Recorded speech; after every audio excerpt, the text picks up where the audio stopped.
பயம், கவலை, அதே போன்று நோய் நொடிகள், மனிதர்களால் ஏற்படக்கூடிய சூழ்ச்சிகள், சோதனைகள், துன்பங்கள், இவற்றுக்கெல்லாம் திருக்குர்ஆன் அழகான பதிலை, நீங்கள் அதை எப்படி கையாள வேண்டும் என்பதை நமக்கு தெள்ளத் தெளிவாக சொல்லித் தருகிறது. பல நேரங்களில் பயம்தான் நமக்கு வர இருப்பதை தடுத்து விடுகிறது. சில நேரங்களில் பயம்தான் நாம் எதை அடைய வேண்டும் என்று நினைத்திருக்கிறோமோ அதை எட்டி பிடிக்க முடியாமல், அதை நம்முடைய வழிக்கு கொண்டு வந்துவிட முடியாமல் நம்மை தடை செய்து விடுகிறது. பயமில்லாத வாழ்க்கை, அச்சமில்லாத வாழ்க்கை, இதுதான் ஒவ்வொருவரும் அல்லாஹ்விடத்திலே வேண்ட வேண்டியது. எதிரிகள் புறத்திலிருந்தும் பயம் இருக்கக்கூடாது. சுயமாகவும் ஒரு காரியத்தில் ஈடுபடும் பொழுது, ஒரு காரியத்தை துவங்கும் பொழுது, அப்படி ஆயிருமோ இப்படி ஆயிருமோ, இந்த மாதிரி நின்றுட்டா என்ன பண்ணுறது, இந்த மாதிரி நின்று போட்டால் என்ன பண்ணுறது என்று யோசிப்பதோ பயப்படுவதோ ஒரு மூமினுக்கு அழகல்ல. ஈமான் கொண்டவர் எப்படி இருக்க வேண்டும் என்றால், இறைவனுக்கு மட்டும் அஞ்ச வேண்டும், இறைவனை பயப்பட வேண்டும். அல்லாஹ்வை பயப்படுவதும் அஞ்சுவதும் தான் அல்லாஹ்வை தவிர்த்து உலகத்தில் வேறு யாருக்கும் பயப்படாத உயர்ந்த துணிவை நமக்கு தரும். ஒருவர் அல்லாஹ்வை பயப்படுகிறார், அல்லாஹ் எல்லா நேரமும் என்னை பார்க்கிறான் என்ற அச்ச உணர்வோடு இருக்கிறார் என்றால், உலகத்தில் அவரை தவிர்த்து வேறு யாருக்கும் பயப்பட வேண்டிய அவசியம் இருக்காது அவருக்கு. அப்படியான சிந்தனையோடு தான் சஹாபாக்களை பெருமானார் ஸல்லல்லாஹு அலைஹி வஸல்லம் கட்டி எழுப்பினார்கள். ஏகப்பட்ட உதாரணங்களை இதிலே நாம் தர முடியும். இருந்தாலும் ஒரு செய்தியை மட்டும் நான் உங்களுக்கு நினைவுபடுத்துகிறேன். ஹுபைப் பின் அதி ரலியல்லாஹு அன்ஹு, சஹாபாக்களில் மிக கொடூரமான முறையிலே எதிரிகளால் சித்திரவதை செய்யப்பட்டு ஷஹீதாக்கப்பட்ட சஹாபி ஹுபைப் பின் அதி ரலியல்லாஹு அன்ஹு. எதிரிகள் அவரை தூக்கி கொண்டு போய்விட்டார்கள். மக்காவின் வீதிகளிலே சந்தை பொருளை போன்று விற்கப்பட்டார். ஒரு கட்டத்தில் இவருக்கு மரண தண்டனை கொடுக்க வேண்டும் என்று தீர்மானித்த எதிரிகள் அதுவரை யாருக்கும் கொடுக்காத தண்டனையை கொடுத்தார்கள். அதுதான் அடித்து சித்திரவதை செய்து இரத்தத்தையும் தோலையும் உரித்து சிலுவையிலே ஏற்றி அவரை கொடூரமான முறையிலே கொலை செய்ய வேண்டும் என்று நினைத்தார்கள். அவ்வளவு சித்திரவதையையும் தாங்கிக் கொண்டு இரும்பு போன்ற மனிதரை போன்று, அவ்வளவு நெருக்கடிகளையும் தாங்கிக் கொண்டு ஒரு ஒரு ஒரு தூணாய், ஒரு மலையை போன்று அசைக்க முடியாதவராய் இருந்தார்கள். அதில் அஹ்மது பின் ஹம்பல் ரஹ்மஹுல்லா சொல்லுவாங்க, எப்பொழுதுமே அஹ்மது பின் ஹம்பல் ரஹ்மஹுல்லா துவா செய்யும் பொழுது ஒரு திருடனுக்காக வேண்டி துவா செய்து கொண்டே இருப்பார்களாம்.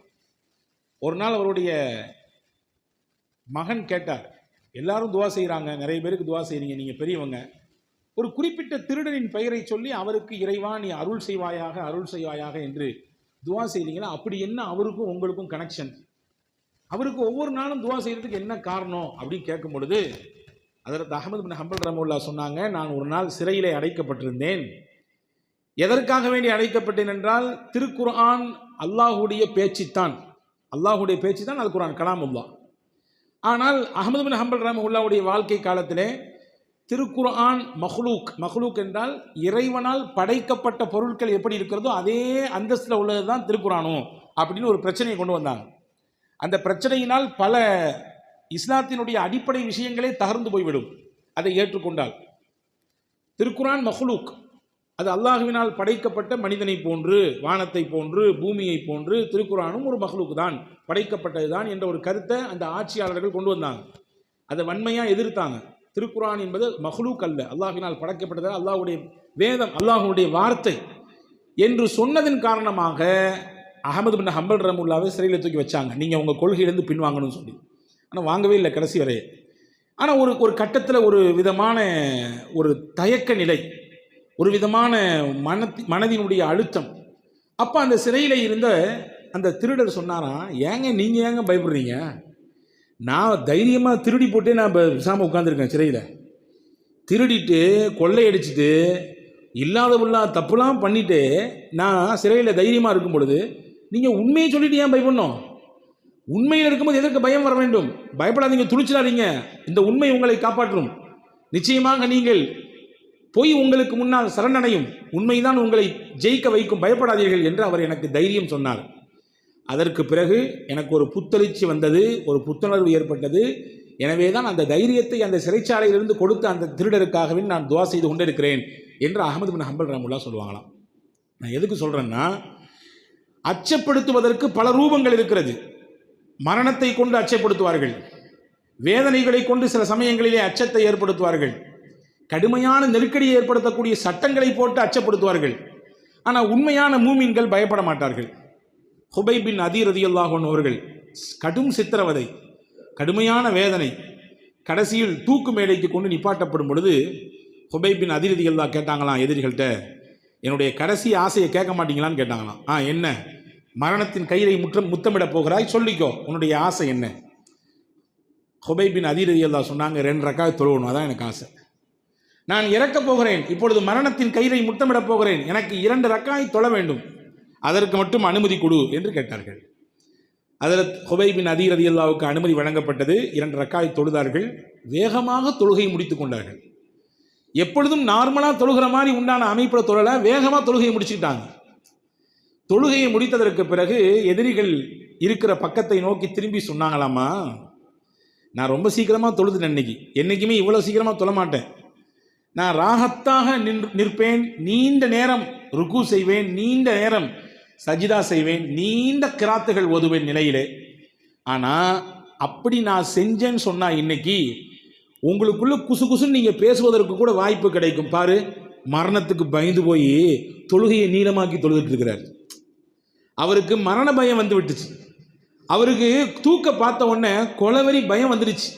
அதனால தான் தொழுகையை இன்னும் நீளமாக்கி தொழுகிறார். நீளமாக்கி தொழும் நேரம் வரை அந்த மரணத்தின் நேரம் கொஞ்சம் தள்ளி போகுமல்ல, அதனால தான் இவர் தொழுதுட்டு இருக்காரு. நீங்கள் பேசிடக்கூடாது, அப்படி ஒரு சிந்தனை உங்களுக்கு வந்துடக்கூடாது, அதுக்காண்டி தான் வேகமாக தொழுது முடித்தேன், இல்லைன்னு சொன்னால் இன்னும் நீளமாக தொழுவேன் நான் என்று சொன்னார்கள் ஹஜ்ரத் ஹுபைப் பின் அதீ ரலியல்லாஹு அன்ஹு. இவருடைய உறுதியை பார்த்து கலங்கி போன, இவருடைய அச்சமற்ற சூழலை பார்த்து கலங்கி போன எதிரிகள் கடைசியாக ஒரு சந்தர்ப்பம் உனக்கு வேணால் கொடுக்குறோம், அதியே உனக்கு மரண தண்டனையிலிருந்து ஹுபைபே உனக்கு மரணத்திலிருந்து விடுதலை தந்துடுறோம், உன்னை நாங்கள் கொல்ல மாட்டோம், உன்னை எதுவும் செய்ய மாட்டோம், விட்டுறோம் உங்களே. இந்த தூக்கு மேடையில் நீ யாரை உன்னுடைய வழிகாட்டியாக தலைவராக நினைத்திருக்கிறாயோ அந்த முகம்மதை இங்கே நிற்பதாக கற்பனை செய்து கொள், ஒரு இமேஜினேஷன், அவ்வளவுதான். இந்த தூக்கு மேடையில் இன்னைக்கு ஹுபைபாகிய நான் நிற்கிறேன், இந்த இடத்தில் என்னுடைய வழிகாட்டி இறை தூதர் முகம்மது நிற்கிறார் என்று கற்பனை செய். வரலாற்றில் எழுதுறாங்க, இப்படி ஒரு அவகாசம் அவருக்கு கிடைக்குது. எந்த நேரத்தில் கிடைச்சுன்னா சாதாரண நேரத்தில் கிடைக்கல, அடிச்சு உடம்புல இருந்து ரத்தமெல்லாம் பீரிட்டு வெளியே வருது, சதைகள் எல்லாம் பிஞ்சு தொங்குது, உடலில் உயிர் மட்டும்தான் மிச்சம் இருக்குது. அந்த நேரத்தில் ஒரு அவகாசம் கொடுக்குறான். நீங்க சாதாரண மனிதராக நீங்கள் யோசித்து பார்க்க வேண்டும், இப்படி ஒரு சந்தர்ப்பம் கிடைக்காதா என்று. தூக்கு கயிறை மரணத்தை பார்க்கக்கூடிய நபர் ஏங்குவது இயல்பு. ஆனால் அந்த நேரத்திலும் துளி அளவும் முகத்தில் அச்சம் இல்லாமல் பயம் இல்லாமல் சொன்னார்கள் ஹுபைப் பின் அதீ ரலியல்லாஹு அன்ஹு, இந்த இடத்துல என்னுடைய இறை தூதரை நினைச்சு பார்க்கிறதா, நானோ என் குடும்பமோ என்னுடைய இறை தூதருடைய காலில் முள் தைப்பதை கூட நாங்கள் இமேஜினேஷன் கூட பண்ண மாட்டோம். அந்த கற்பனை பண்ணாலுமே கூட எங்கள் கல்பெல்லாம் வலிக்கும். அவங்க காலில் முள் தைச்சா கூட எங்கள் கல்பு வலிக்கும் சொன்னா, நான் அனுபவிக்க போகக்கூடிய இந்த மரணத்தின் இந்த நிலையை அவர்களுக்கு கொடுப்பதாக நான் எப்படி கற்பனை பண்ணுவேன்? முள் குத்துறதையே சம்மதிக்காது என் உள்ளம், என்னுடைய எண்ணம். மரணத்தை கொண்டு வந்து நினைப்பதற்கு என்னுடைய உள்ளம் ஏற்றுக்கொள்ளுமா? முடியவே முடியாது என்று சொன்னார். கடைசியில் கிடைத்த வாய்ப்பையும் நிராகரித்தார். அவர் மரணத்தை அந்த நேரத்திலே முத்தமிட்டார். இவரிடத்திலிருந்து தூது கொண்டு போய் நபியிடத்திலே சொல்வதற்கு ஆளே இல்லை. ஆனால் கயிற்றை பிடித்துக் கொண்டு பேசினார், யா ரசூலல்லாஹ், இந்த மார்க்கத்திற்காக வேண்டி என்னுடைய இந்த உயிரை தருவதை நினைத்து நான் பயப்படவில்லை, பாக்கியமாக நினைக்கிறேன், எனக்கு கிடைத்த பாக்கியம். இப்பொழுது உங்களுக்கு என்னுடைய சலாத்தை தெரிவிக்கிறேன், இங்கிருந்து தூது கொண்டு போவதற்கு ஆட்கள் இல்லை, நம்புகிறேன் அல்லாஹ் இதை உங்களுக்கு சொல்லுவான் என்று. அஸ்ஸலாத்து வஸ்ஸலாமு அலைக்க யா ரசூலல்லாஹ் என்று சொல்லி முடித்தார்கள். மதீனாவில் இதே நேரத்தில் இதே செகண்ட்ல சபையிலே பெருமானார் பேசிக் கொண்டிருந்தார்கள். முஆவியா ரலியல்லாஹு அறிவிக்கிறாங்க, பேசிக்கிட்டு இருக்கும் பொழுதே திடீர்னு பெருமானார் கண் கலங்கி, வ அலைக்குமுஸ் ஸலாம் யா ஹுபைப், ஹுபைபே அல்லாஹ் உங்கள் மீது சாந்தி சமாதானத்தை ஏற்படுத்தட்டும். ஹுபைப் சொன்ன சலாத்தை அல்லாஹ் கொண்டு சேர்த்து விட்டான் நபிக்கு. பதில் சொன்னார்கள் பெருமானார், சொல்லிட்டு சொன்னாங்க, அல்லாஹ் உங்களுக்கு சொர்க்கத்திலே உயர்ந்த இடத்தை தரட்டும் ஹுபைபே, நீங்கள் கொடுத்த இந்த தியாகத்திற்கு நிச்சயம் மறுமையிலே உங்களுக்கு பிரம்மாண்ட கூலி காத்திருக்கிறது என்று சொல்லி முடித்தார்கள். அன்பர்களே, நான் எதற்கு இதை சொல்ல வருகிறேன் என்றால், பயம் என்பதுதான் பல நேரங்களிலே நமக்கு வரவிருப்பதை வரவிடாமல் தடுத்து நிப்பாட்டிவிடும். எனவே ஒரு மூமின் பயப்படக்கூடாது, ஒரு உண்மையான இறை விசுவாசி பயப்படக்கூடாது. பயப்படாமல் இருக்க வேண்டும் என்றால் என்ன செய்ய வேண்டும்? ஒரு மூமின் எப்படி இருப்பார்? அல் குர்ஆன் சொல்கிறது, அல்லதீன கால லஹுமுன் நாசு இன்னன்னாஸ் கத் ஜமஉ லகும் ஃபக்ஷௌஹும் ஃபஸாதஹும் ஈமானா. மக்கள் எல்லாம் கூடி எல்லாரும் உங்களை அடிக்க போறாங்க, உங்களுக்கு ஆப்போசிட்டா நிறைய சட்டங்கள் வருது, நிறைய நெருக்கடிகள் வருது, உலகமே ஒன்று கூடி போச்சு, அமெரிக்கா கை கோர்த்துருச்சு, அவன் பிடிச்சிட்டான் இவன் பிடிச்சிட்டான், இவ்வளவு செல்வ நாடுகள் எல்லாம் கூடிடுச்சு, நீங்க சிறுபான்மையிலா இருக்கிறீங்க இந்த இடத்துல, அம்பிட்டுதான் என்று மூமின்களுக்கு அச்சப்படுத்தப்பட்டால் அவங்க என்ன சொல்லுவாங்க தெரியுமா? காலு ஹஸ்புனல்லாஹ் வ நிஅமல் வக்கீல், அல்லாஹ் எங்களுக்கு போதும், அவன் தான் மிகச்சிறந்த பொறுப்பாளர். இப்படி சொல்லுவாங்க. நல்லா சொல்றான். பயத்தை தவிர்ப்பதற்கு என்ன செய்ய வேண்டும்? ஹஸ்புனல்லாஹு வ நிஅமல் வக்கீல் அதிகமாக சொல்ல வேண்டும். யார் இந்த கலிமாக்களை அதிகம் சொல்கிறாரோ பயமில்லாத வாழ்க்கையை அவர் அனுபவிப்பார். எதிரிகளை கண்டு அவருக்கு பயம் இருக்காது, வாழ்க்கையில தோத்து போயிடணும் பயம் இருக்காது, இந்த இடத்துக்கு போறோமோ நம்ம என்ன ஆக போறோமோ பயம் இருக்காது, வாழ்க்கையில ஜெயிக்கிறதுக்காக வேண்டி தொழில முடக்கி வச்சிருக்குமே இவ்வளவு பெரிய முதல்ல தோந்து போயிருவோமோ லாஸ் ஆயிருவோமோ பயம் இருக்காது. ஏன்? எனக்கு அல்லாஹ் போதும், அவன் தான் சிறந்த பொறுப்பாளர் என்ற வார்த்தையை சொல்லியிருப்பதனால அல்லாஹ் அவருக்கு தைரியம் கொடுப்பான், அல்லாஹ் அவருக்கு தன்னம்பிக்கை கொடுப்பான், அல்லாஹ் அவரை பயத்தின் பட்டம் கொண்டு சேர்க்க மாட்டான். முடிஞ்சிருச்சு. 70 சஹாபாக்கள் ஷஹீத் ஆயிட்டாங்க. மதீனால உள்ள வந்து அடிச்சுட்டு போயிருக்காங்க. மக்கால இருந்து வந்த மக்கள் குஃபார்கள் மதீனாவுக்குள்ளே வந்து அடித்து விட்டு போயிருக்கிறார்கள். பதில்ல முஸ்லிம்களுக்கு வெற்றி. மதீனால இருந்து வெளியே போய் சண்டை போட்டாங்க. இங்க மதீனாவுக்குள்ள வந்து மக்காக்காரங்க வந்து அடிச்சு 70 பேரை ஷஹீத் ஆக்கிட்டாங்க. இப்ப போய் அடியோடும் வேதனையோடும் ரத்தத்தோடும் சஹாபாக்கள் நிற்கும் பொழுது இந்த முனாஃபிக்குகள் என்ன செஞ்சாங்க தெரியுமா? மறுபடியும் இந்த முஸ்லிம்களை பயன்படுத்தணுன்றதுக்காக வேண்டி போயிட்டாங்கன்னு நினைக்காதீங்க, இன்னும் கொஞ்சம் பெரிய படையெடுத்து மறுபடியும் உங்களை தாக்க வராங்க, மறுபடியும் உங்களோட சண்டை போட வராங்க, மறுபடியும் உங்களை ரத்த கலையாக மாத்திரத்துக்கு வர்றாங்க என்று நயவஞ்சகம் பிடித்த மக்கள் அந்த முஸ்லிம்களுக்கு அவங்களுக்கு அந்த பயத்தை தகவல. இப்பதான் ரத்தம் செஞ்சு நிக்கிறோம், இவ்வளவு இழப்பை இப்பதான் சந்திச்சு நிக்கிறோம், மறுபடியும் போறோம், மறுபடியும் யுத்தமா, மறுபடியும் சண்டையா, மறுபடியும் கத்தியா, மறுபடியும் கபராவா யோசிக்கிறேன். அப்பதான் அவங்க சொன்னாங்க அல்லாஹ் எங்களுக்கு போதும், அவன் தான் மிகச்சிறந்த பொறுப்பாளர். அல்லாஹ் ஏன் கூட இருக்கும்போது நான் யாரை பார்த்து பயப்படணும்? எந்த அதிகாரத்தை பார்த்து நான் பயப்படணும்? எந்த ஆட்சியை பார்த்து நான் பயப்படணும்? எந்த சர்வாதிகாரத்தை பார்த்து நான் பயப்படணும்? அல்லாஹ் இருக்கிறான் என்னோடு என்று அந்த மக்கள் அந்த வார்த்தையை வெளிப்படுத்தினார்கள் என்று மட்டும் அல்லாஹ் பிடிக்கலங்க. இதை சொன்னதுனால 3 பாக்கியத்தை நாம் அவர்களுக்கு கொடுத்தோம் என்று திருக்குறான் சொல்லுது. அல்லாஹ்வுடைய அருள், அல்லாஹ்வுடைய கிருபை, அல்லாஹ்வுடைய பொருத்தம், இந்த 3மே அந்த மக்களுக்கு கிடைக்கிறது. எனவே பயமில்லாத வாழ்க்கையை நாம் அனுபவிக்க வேண்டும் என்றால் நாம் செல்ல வேண்டும். இப்படி சொல்லி பழகி கொண்டிருந்த என்ன அளவு செய்யலாம்? அப்பாஸ் ரலியல்லாஹு அன்ஹு. இரண்டாவது, வாழ்க்கையில எல்லாருக்கும் கவலை இருக்கு. கவலை இல்லாதவங்களை காட்ட முடியுமா? எல்லாருக்கும் ஏதோ ஒரு கவலை இருக்கு. சில பேருக்கு குடும்பத்தை நினைச்சு கவலை, சில பேருக்கு தொழிலை நினைச்சு கவலை, சில பேருக்கு எதிர்காலம் ஃபியூச்சர் என்ன ஆகுமோ அப்படிங்கறத நினைச்சு கவலை, சில பேருக்கு படிப்பை நினைச்சு கவலை, சில பேருக்கு பிள்ளைகளுடைய எதிர்காலம் எப்படி ஆகும், எப்படி நம்ம கட்டமைக்க போறோம் என்பது நினைச்சு கவலை, சில பேருக்கு உலகத்துல இருக்கக்கூடிய பிரச்சனைகளை நினைச்சு கவலை. கவலை கவலை கவலை எங்கே திரும்பினாலும் ஏதோ ஒரு ரூபத்துல மனுஷங்களை போட்டு இன்னைக்கு ஆட்டி படைக்குது. இந்த கவலையை விட்டு நாம் தவிர்த்து கொள்வதற்கு என்ன செய்ய வேண்டும்? குர்ஆன் என்ன சொல்லுகிறது? அதற்கு செய்யனா யூனுஸ் அலைஹிஸ்ஸலாம் அவர்கள் கவலையோடு ஓதினார்கள் ஒரு கலிமாவை. ஒரு ஊரை விட்டு இறை உத்தரவு வருவதற்கு முன்பாகவே அவர்கள் வெளியேறியதன் காரணமாக அல்லாஹ் அவர்களுக்கு ஒரு சின்ன ஒரு நெருக்கடியை கொடுத்தான். அதிலிருந்து விலகி போகக்கூடிய வாய்ப்பையும் தந்தான். அந்த நெருக்கடியான காலகட்டத்தில் தான் யூனுஸ் அலைஹிஸ்ஸலாம் படித்தார்கள். வனாதா ஃபித் துலுமாத்தி அல்லா இலாஹ இல்லா அன்த சுப்ஹானக் இன்னி குன்து மினல் ஸாலிமீன். லா இலாஹ இல்லா அன்த சுப்ஹானக இன்னி குன்து மினல் ஸாலிமீன். இந்த திக்ரை ஓதியவர்கள் செய்தனா யூனுஸ் அலைஹிஸ்ஸலாம். இதை ஓதுனாங்க. அவங்களுக்கு இருந்த எல்லா கவலையையும் கஷ்டத்தையும் அல்லாஹ் போக்கிட்டான். அல்லாஹ் சொல்லுகிறான். ஹஜ்ரத் இப்னு அப்பாஸ் ரலியல்லாஹு சொல்றாங்க, கவலையில் வாழ்க்கையை துளைத்துக் கொண்டிருக்கக்கூடியவர்களே, யூனுஸ் அலைஹிஸ்ஸலாம் ஓதின இந்த வார்த்தையை நீங்கள் கேட்க வேண்டாமா? அது மட்டும் கேட்டா பத்தாது, அதுக்கு பின்னாடி பாருங்க, அல்லாஹ் சொல்லுகிறான், வனஜ்ஜைனாஹு மினல் கம். யூனுஸுக்கு இருந்த கவலைகளை எல்லாம் நாம் அவரை விட்டு நீக்கி விட்டோம், கவலையிலிருந்து அவரை வெளியாக்கி விட்டோம். அதே மாதிரி கதாலிக்க நுஞ்சில் மூமினீன், மூமின்களையும் நாம் பாதுகாப்போம். யார் இந்த கலிமாவை படிக்கிறார்களோ அவர்களுக்கு கவலை இருக்காது. கவலை இல்லாத ஒரு வாழ்க்கையை நோக்கி அல்லாஹுவாகிய நான் அவர்களை நகர்த்துவேன் என்று ரப்புல் ஆலமீன் சொல்லித் தருகிறான் இல்லையா? எனவே கவலையை மறந்து நிம்மதியை நோக்கி நகர வேண்டும் என்று நினைக்கக்கூடியவர்களுக்கு திருக்குர்ஆன் வழிகாட்டுகிறது, யூனுஸ் அலைஹிஸ்ஸலாமை நீங்கள் பற்றி பிடித்துக் கொள்ளுங்கள்.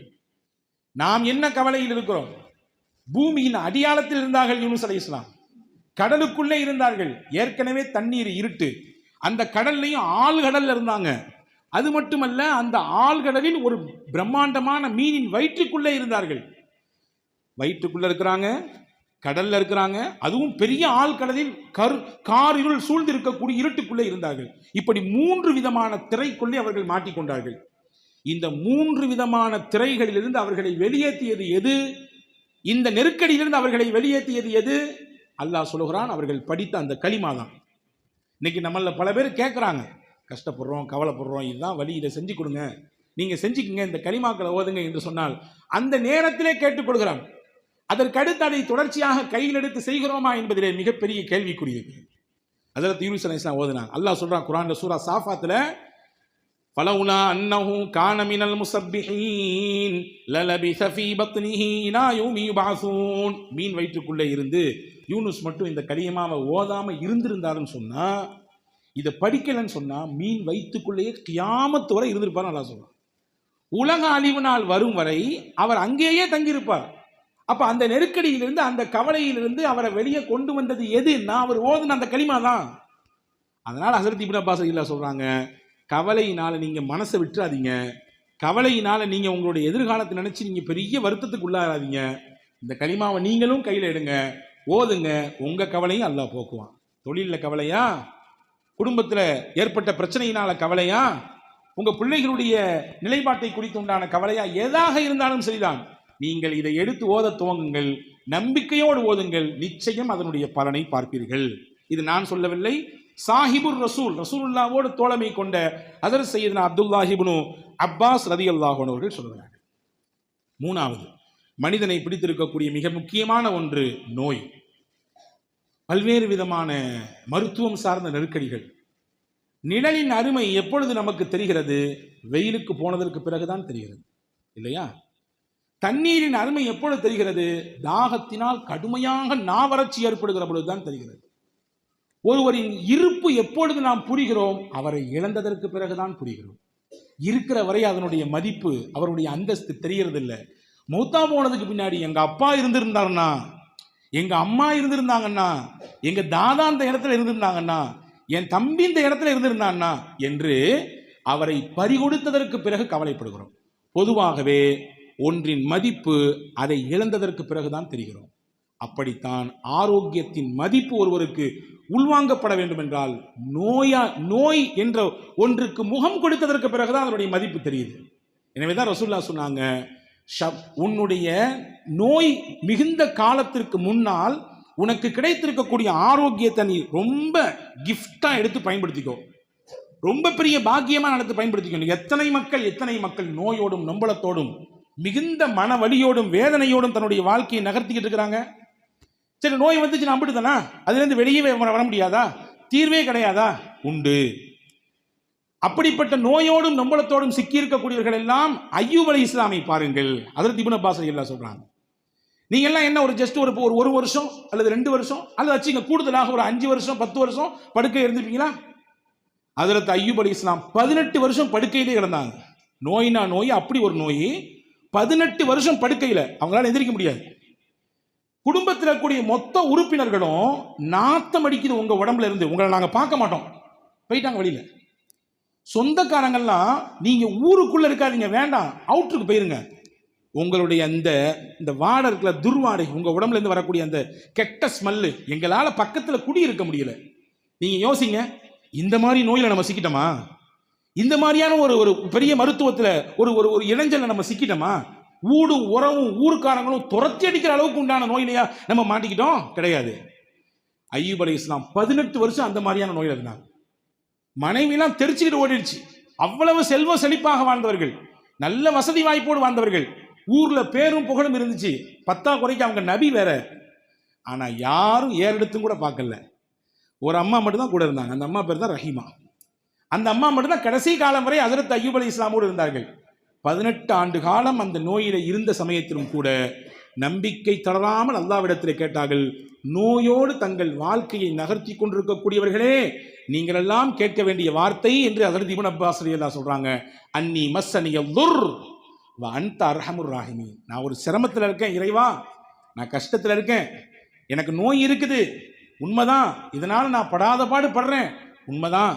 ஆனா நீ அர்ஹமுர் ராஹிமீன், நீ இரக்கம் காட்டுபவனுக்கெல்லாம் மிகப்பெரிய இரக்கசாலி. நீ உன்னுடைய இரக்கத்தை நான் எந்த தராசை கொண்டு அளப்பது? உன்னுடைய அன்பை எதை வைத்து நான் ஒப்பிடுவது? ஒரு தகப்பனுக்கும் பிள்ளைக்கும் இருக்கக்கூடிய அன்பாக நான் உன் அன்பை ஒப்பிட முடியுமா? ஒரு தாய்க்கும் ஒரு மகளுக்கும் உண்டான அன்பாக நான் அந்த அன்பை ஒப்பிட முடியுமா? கிடையவே கிடையாது. உன் அன்புக்கு நிகர் நீ மட்டும்தான், உன் அன்பு மட்டும்தான், வேற எதுவுமே நிகராக வர முடியாது. அப்படிப்பட்ட அன்பாளனே, நான் நெருக்கடியில் இருக்கிறேன், கஷ்டத்தில் இருக்கேன், குடும்பத்தில் நிறைய பேருக்கு நோய், என்னுடைய நோயே என்னால் தாங்க முடியல, நீ இரக்கம் காட்டுறப்பே என்று அய்யூப் அலைஹிஸ்ஸலாம் கேட்டாங்க. எனக்கு ஷிஃபாவை கொடுன்னு கேட்கல, நீ ரஹமத்து உள்ளவன், அந்த ரஹமத்தை எனக்கு ஒரு பாகத்தை கொடுன்னு கேட்டாங்க. அல்லாஹ் என்ன சொல்கிறான்? அந்த வசனத்தினுடைய தொடர்ச்சியை பாருங்கள். ஃபஸ்தஜப்னா லஹு ஃபகஷஃப்னா பிஹி மின் துர். நாம் அவருடைய துஆவை கபூல் செய்தோம், அவருக்கு இருந்த சிரமத்தை நோயை நீக்கி கொடுத்தோம். ரொம்பலாம் இல்லைங்க, சில நேரங்களில் அதாவது நோய் தெரியாம மருத்துவம் தெரியாம அங்க சுத்தி இங்க சுத்தி கடைசியில் ஏதோ ஒரு சின்ன டேப்லெட் ரிலாக்ஸ் கிடைக்கும் பார்த்தீங்களா? அதே மாதிரி 18 வருஷம் மருந்து இல்லாமல் சிரமப்பட்ட அய்யூப் அலைஹிஸ்ஸலாமுக்கு மொத்த நோய்க்கும் நிவாரணத்தை தந்தது ஒரு குளிர்ந்த தண்ணி. அப்படிதான், வேற ஒன்றும் இல்லை. அல்லாஹ் சொன்னா அந்த தண்ணி எடுத்து குடிங்க, அதிலேயே குளிங்க, எல்லாம் சரியாயிருந்தா. குடிச்சாங்க, உள்ள கொடுத்தாங்க, உள்ள இருந்த புண்ணெல்லாம் சரியா போச்சு. வெளியெடுத்து ஊத்துனாங்க, வெளியில எம்பிட்டு புண்ணு இருந்துச்சோ, எந்த புண்ணிலிருந்து வந்த துர்நாட்டம் முடியல, எங்களால இருக்க முடியாது, நீங்க போயிருங்கன்னு சொன்னாங்களோ, அந்த மொத்த புண்ணும் வெறும் தண்ணீர், அவ்வளவுதான். தண்ணீரை கொண்டு அல்லாஹ் நிவாரணம். ஹஜ்ரத் இப்னு அப்பாஸ் ரலியல்லாஹு சொல்றாங்க, அய்யூப் அலைஹிஸ்ஸலாம் கேட்ட துவா தான் நோயாளிகளுக்கெல்லாம் உண்டான துவா. அதை நீங்கள் ஓதுங்கள். அல்லாஹ் பின்னாடியே சொல்றான், ஃபஸ்தஜப்னா லஹு, அவருடைய துவாவை நாம் ஏற்றுக்கொண்டோம், அவருக்கு நாம் நிவாரணத்தை கொடுத்தோம். இது மூணாவது முக்கியமான விஷயம். நாலாவது மனிதர்கள் சந்திக்கக்கூடியது பிற மனிதர்களால் ஏற்படக்கூடிய இடைஞ்சல், பிற மனிதர்களால் ஏற்படக்கூடிய சூழ்ச்சி, பிற மனிதர்களால் ஏற்படக்கூடிய சோதனைகள். இது எல்லாத்துக்கும் உலகத்தில் முகம் கொடுத்து தான் ஆகணும். சரி, அப்படி இருக்கும் பொழுது நம்ம என்ன செய்யணும்? அதாவதுங்க, சில நபர்களுக்கு எப்படி உலகத்தில் வாழும் பொழுது ஏதாவது நல்லது செய்யணும், யாருக்காவது ஹெல்ப் பண்ணணும், யாருக்காவது வழிகாட்டணும், யாருக்காவது 4 நல்ல வார்த்தை சொல்லித்தரணும் அப்படிங்கிறது சில பேருக்கு பெரிய ஆமிஷனாக இருக்கும், தன்னுடைய வாழ்க்கையின் லட்சியமாக வச்சுருப்பாங்க. அப்படி ஒரு நாளைக்கு அவங்களுக்கு வாய்ப்பு கிடைக்கலன்னா எதையோ இழந்த மாதிரி இருக்கும். இன்னைக்கு எதையுமே நம்ம புதுசாக செய்யலையே, யாருக்கும் எதுவும் சொல்லி கொடுக்கலையே, யாருக்கும் ஏதாவது நல்ல விஷயத்தை அறிமுகப்படுத்தலையே, அது ஒரு இழப்பாக தெரியும். அப்படி சில நபர்களை அல்லாஹ் உலகத்தில் வச்சிருக்கான். அதுக்கு நேர ஆப்போசிட்டாக சில பேர் இருக்காங்க. யாருக்காவது இடைஞ்சல் தரலன்னா அவங்களுக்கு தூக்கமே வராது. யாருக்காவது ஏதாவது துன்பத்தை கொடுக்கலன்னா, எதையாவது 4 வார்த்தை யாரையாவது பற்றி பேசாட்டி அவங்களுக்கு படுக்கைக்கு போய் எவ்வளோ குளிரூட்டப்பட்ட அறைகளாக இருந்தாலும் உறக்கம் வரவே வராது, இல்லையா? நீங்கள் நபியினுடைய வார்த்தையை கவனிக்கணும். இங்கே தான் நாம அளந்து பார்த்துக்கணும், நம்ம எந்த கேட்டகரியில் இருக்கோன்றதை நாமே அளந்து பார்த்து கொள்ள வேண்டும். இப்னு மாஜால ஒரு ஹதீஸ் வருது, இன்ன ஹாதல் கைர ஹஸாயின். நன்மைகள் என்பது ஒரு மிகப்பெரிய பொக்கிஷம். அந்த பொக்கிஷத்திற்கு நிறைய சாவிகள் இருக்கிறது, நிறைய சாவி இருக்கு. ஒவ்வொருத்தரும் அவரவர்களுக்கு தக்கவாறு நன்மைகளுடைய சாவிகளாக அவர்களுடைய முடிந்த அளவுக்கு அந்த நன்மைகளை செஞ்சு கொண்டிருக்கிறாங்க.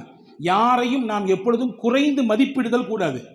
நீங்க நல்லா புரிஞ்சுக்கணும், நீங்க எப்படி பிறரை மதிப்பிடுகிறீர்களோ அப்படிதான் பிறருடைய உள்ளத்திலே நீங்கள் சிம்மாசனம் விட்டு இருக்க முடியும். நீங்கள் தாழ்வான கண்ணோட்டத்தோடு குறை பார்வையோடு நீங்கள் மதிப்பீடு கொடுத்தீர்கள் என்றால் உங்களை குறித்தும் பிறருடைய உள்ளத்தில் அப்படியான மதிப்பீட்டைத்தான் அல்லாஹ் வைப்பான். அப்படிதான், இதான் சிம்பிள். அல்லாஹ்வின் தூதர் சொன்னாங்க, நன்மைகள் என்பது ஒரு மிகப்பெரிய பொக்கிஷம். அந்த நன்மைகளுக்கு நிறைய திறவுகோல் இருக்குது. சொல்லிட்டு ரசூலுல்லாஹ் சொன்னாங்க, ஃபதூபா லி அப்தின் ஜஅலஹுல்லாஹு மிஃப்தாஹன் லில் கைர் வ மிக்லாகன் லிஷர். ஒரு மனிதருக்கு நான் சுபசோபனம் சொல்கிறேன். யார் தெரியுமா அந்த மனிதர்? நன்மையின் திறவுகோலாக அவர் அல்லாஹ் ஆக்கிட்டான். தீமையை தடுக்கக்கூடிய தடுப்பான்களாக அவரை அல்லாஹ் ஆக்கிவிட்டான். அடுத்து சொன்னாங்க, ஃபவைலுன் லிஅப்தின் ஜஅலஹுல்லாஹு மிஃப்தாஹன் லிஷ்ஷர் வ மிக்லாகன் லில்கைர். தீமையின் திறவுகோலாக அவர் அல்லாஹ் ஆக்கிவிட்டான். நன்மையை தடுக்கிறவன அந்த மனுஷன் ஆகிவிட்டான். என்ன செய்ய வந்த கேட பாருங்க. அவரும் நன்மை செய்ய மாட்டாரு, அவரும் நல்லதுக்கு உதவி செய்ய மாட்டாரு, அவரும் நல்லது நடக்கிறதுக்கு எந்த ஒரு துருமையும் எடுத்து போட மாட்டாரு.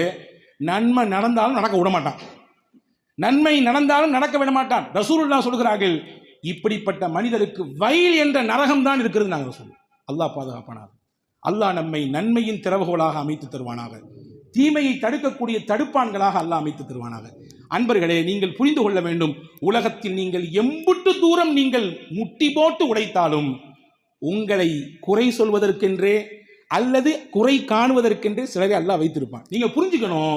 நீங்க அதை பார்த்து மனசு தளரக்கூடாது. என்னப்பா இது, குடும்பத்துக்காண்டி எவ்வளவு தூரம் நான் வந்து கஷ்டப்படுறேன், ஏன் இப்படி நன்றி இல்லாம இருக்கிறாங்க, ஊருக்காண்டி எவ்வளவு உழைக்கிறேன், மஹல்லாவுக்காக வேண்டி எவ்வளவு தூரம் பாடுபடுறேன், என்னுடைய தெருவுக்காண்டி எவ்வளவு தூரம் நான் வந்து நல்ல விஷயங்களை முன்னெடுத்துட்டு போறேன், ஏன் இந்த மக்களுக்கு நன்றி அப்படின்னு சொல்லி நீங்க குறைபட்டு இருக்க கூடாது.